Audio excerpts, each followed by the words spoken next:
Our next guest is an Iranian-Canadian-American doctor and social media superstar who gained international recognition and a significant social media following as a vital medical resource during the COVID-19 pandemic, particularly for Iranians worldwide and those inside Iran. He is the chief of internal medicine at Clifton Springs Hospital in New York. Beyond his medical duties, he has provided essential medical guidance to numerous injured protesters online, connecting them with trusted doctors in Iran during the uprising. And he's also the man with the amazing videos online. Please welcome Dr. Kayvan Mir-Hadi. Dr. K!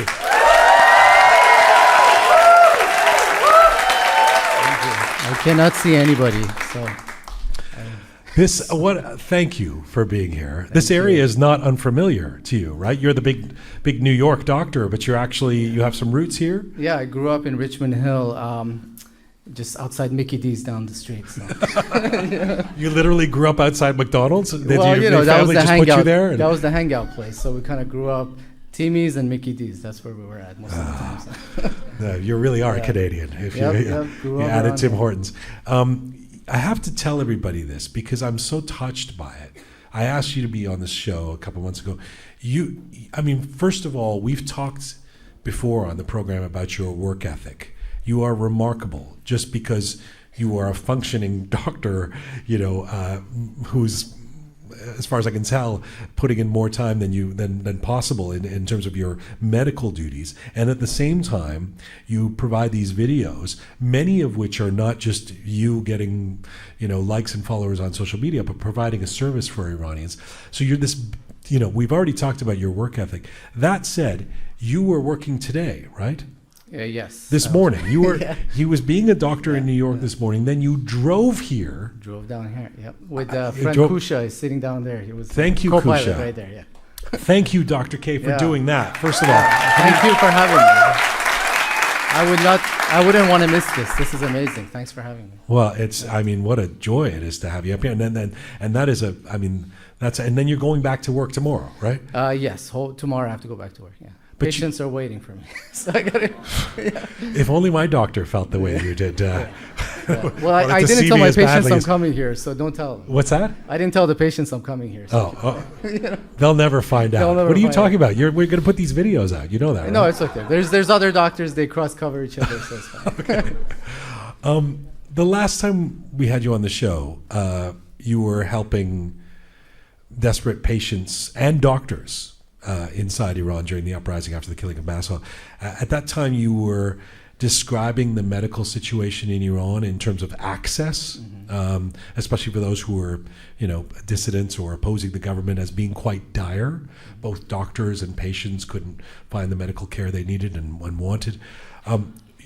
What do you know about the situation now? So, it's not getting any better, to the best of my knowledge. A lot of the doctors, are leaving the country because of the environment they work at, and there's going to be major shortage of healthcare professionals, and also everything from medications to things as essential as dialysis machines and chemotherapy. People have to go to black market to get these things, and it just it boggles the mind at this point. So, is it at the time you talked about the fraught situation for doctors inside Iran, who in some cases couldn't even, would be in danger if they were to help certain patients. What are doctors telling you now about their own plight? So right now it's more about their job security and the environment they work in. But when I was kind of helping them, or we had a communication going on during the uprising, there was a lot of involvement from the government and the Harasat, and they were not allowed to see certain types of patients. So that's when I got involved. I was getting photos of injured individuals, and I was trying to connect them to doctors that are working kind of covert and undercover to go to their house and see them. I really didn't know what I was getting into, but this was like several months of my life, just kind of trying to help individuals that are hurt when they're outside protesting and trying to connect them to the right doctor to treat them. Kayvan, when you're that, you have a huge platform. There's millions of people looking at your videos, and you must be on the radar of somebody who doesn't appreciate what you're doing. Right. I mean, I never got any type of hurtful message. I even got messages from the doctors that were, with the government, and some of them, we had some back and forth about, the ethics of a doctor and how you're supposed to help any individual that's in need of attention from a medical professional. But, it was really, the focus was to, try to put the help out there, see who's grabbing it, and try to connect them to the right individuals. Okay. So one of the things I've noticed that you're very interested in of late is undoing, I don't know if I put it this way, but undoing medical myths, right. Ideas that propagate online about ways in which we're supposed to treat things that aren't necessarily based in science or fact or medicine. Is this particularly bad among Iranians? It's horrible. It's like passed down generation to generation, and at the same time, we are so resistant to believe that this is unscientific information that's got handed down. I mean, one example is all of you guys, if you go out and it's cold, you think you're going to catch a cold. But you really won't, because my mother is right there. I know. Please tell her this. Please explain this. Directed towards anyone. But really, if you think about it, I mean, to some extent, it's true, because you dry out your oral and nasal mucus, and at the same time, you get these symptoms of a cold, but you don't really get a virus or bacteria unless you go outside, share a cigarette with somebody, or kiss somebody. You don't really catch a cold from that. Unless you go out and share a cigarette? What? Yeah, because, you share a cigarette with somebody and there's all the bacteria or the virus or the COVID virus. Wouldn't you start with they shouldn't smoke cigarettes? Well, yeah, this is kind of like a undertone that, you shouldn't be smoking. But Dr. K's advice is, when you're smoking, please make sure that... Do not share. Keep smoking unless you're sick. That's the doctor's advice. Can you... okay, so you agreed to give us some examples of some medical myths beyond that one, of course, right, that we need to correct with factual info. Do you want to give us a couple? Yeah, I mean, right now, the one thing I wanted to talk about is kind of like an epidemic in Iran, and probably a lot of people that lived in Iran recently, they know about it. It's, بیماری‌های مقاربتی, or STDs, that's really going around, and sexually transmitted diseases. And there's a lot of myths out there, because there's so much false information, because you can't talk about sex openly in the country.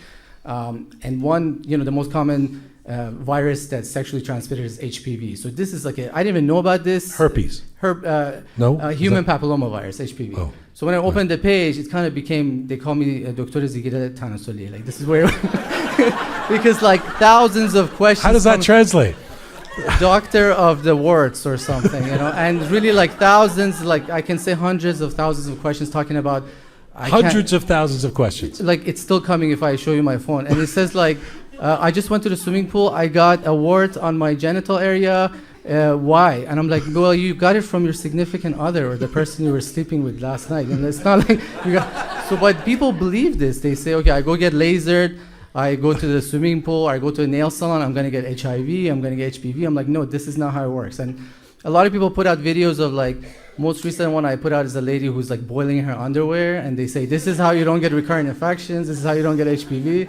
So I kind of... Sorry, what's the... It gets pretty wild.